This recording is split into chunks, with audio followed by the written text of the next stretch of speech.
Ele veio sob o pretexto mais doce e mundano, um copo de açúcar. A porta entre as nossas vidas, sempre entreaberta por cumprimentos casuais, escancarou-se para a fome que eu sempre soube que existia. Quando ele entrou, não trouxe apenas o silêncio constrangedor de um pedido. Trouxe o peso do desejo não dito. E eu decidi ser a intérprete. A boca foi o meu primeiro instrumento de posse. Enquanto minhas mãos buscavam o pote de vidro na cozinha, meus olhos já haviam prendido os dele. A pergunta que fiz não era sobre a quantidade de açúcar, mas sobre a sede que o trouxe até mim. A resposta dele veio num suspiro preso. E foi toda a permissão de que precisei. Minha boca se aproximou da dele não como uma pergunta, mas como uma afirmação. O primeiro beijo não foi um pedido de desculpas. Foi a assinatura no contrato. Meus lábios fecharam-se. Sobre os seus com a autoridade de quem devolve um objeto perdido. Minha língua traçou o contorno interior de seus lábios, buscando não o sabor do café que ele havia tomado, mas o gosto metálico do desejo contido. A entrega dele foi imediata, um gemido abafado que vibrou diretamente na minha alma. Suas mãos encontraram meus cabelos. Não para puxar, mas para se agarrar, como um náufrago à tábua de salvação. Eu o conduzi para o sofá, um trono improvisado para o banquete que eu ia servir. Despi-lhe a camisa com uma lentidão que era tortura.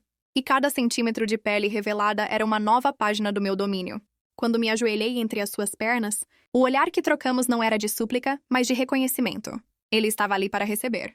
Eu para tomar. Minha boca tornou-se uma exploradora dedicada. Primeiro no pescoço, onde os sopros quentes da minha respiração fizeram sua pele arrepiar-se.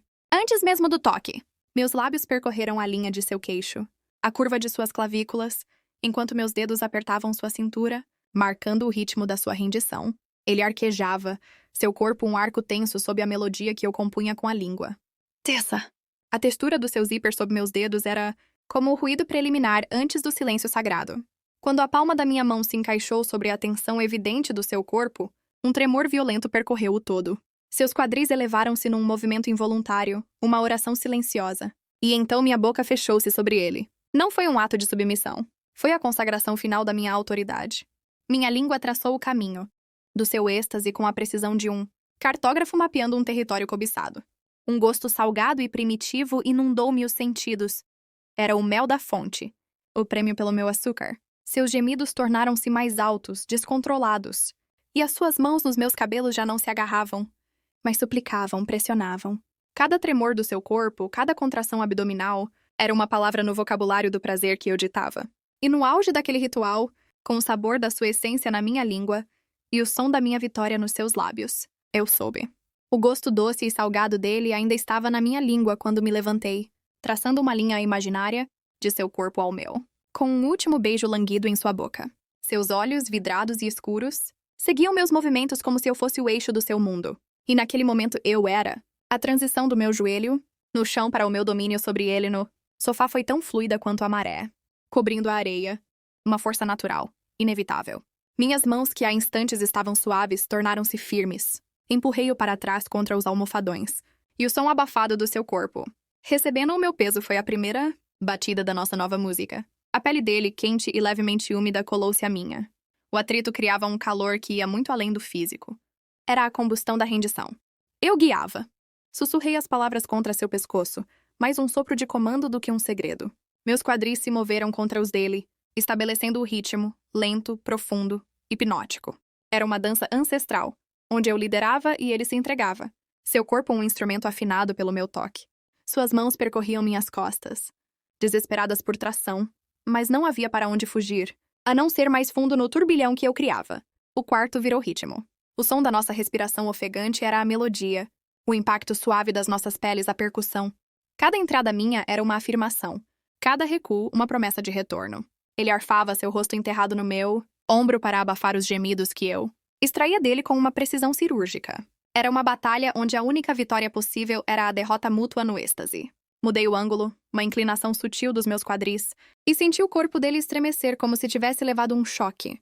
Seus dedos crisparam-se nas minhas costas, e um gemido longo, rouco, rasgou-se da sua garganta. Era o som puro do abandono. Ele estava completamente aberto, vulnerável, à mercê do poema carnal que eu escrevia sobre ele. A intensidade cresceu como um crescendo orquestral. Já não havia mais pensamento. Só sensação, o calor, o suor, a pressão que construía num loop infinito. Meus movimentos se tornaram mais urgentes, mais profundos, ditando a marcha irresistível em direção ao abismo.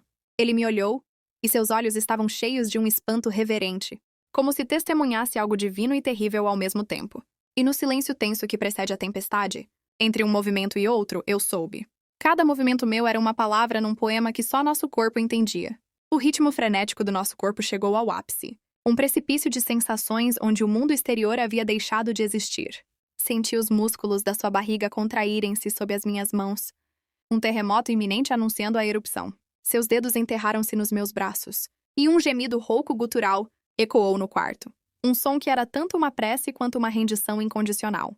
E foi nesse exato momento, no limiar do seu clímax, que eu retrocedi. Afastei-me do seu corpo, queimando, interrompendo a cadência que o levaria ao êxtase.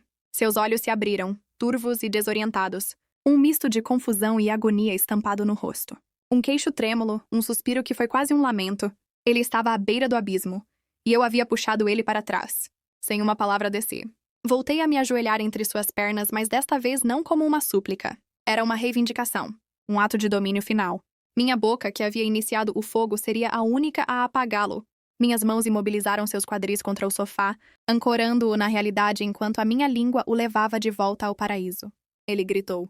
Um som curto e abafado seguido de um tremor incontrolável. Minha boca fechou-se sobre ele com uma sede ancestral. Não de receber, mas de possuir. Cada onda de prazer que percorria o corpo dele era um território que eu conquistava. Cada contração, um suspiro de rendição ao meu domínio. Era um rio transbordando, uma tempestade encontrando sua praia. E eu bebia cada gota como se fosse o néctar dos deuses. O sabor era intenso, terroso, a essência mais pura da sua entrega. Era o mel que ele, na sua inocência de pedir açúcar, nem sabia que viria buscar. Eu o bebi até a última gota, até o último tremor, até que seu corpo, exausto e vazio, desabou sobre o sofá como um guerreiro após a batalha. Quando me levantei, o sabor dele ainda estava na minha língua. Uma marca, uma assinatura. Seus olhos semi-abertos fitavam o teto, a respiração ainda ofegante. Havia uma paz profunda em seus traços. A serenidade de quem foi esvaziado e preenchido ao mesmo tempo. Ele estava completo e eu saciada. Estendeu uma mão trêmula em minha direção, um gesto de gratidão muda. Eu me inclinei, deixando que seus dedos tocassem meus lábios uma última vez, selando ao pacto, e naquele silêncio pesado de suor, sal e existência, eu soube. Naquela última gota, soube que havia bebido não só o corpo, mas a alma,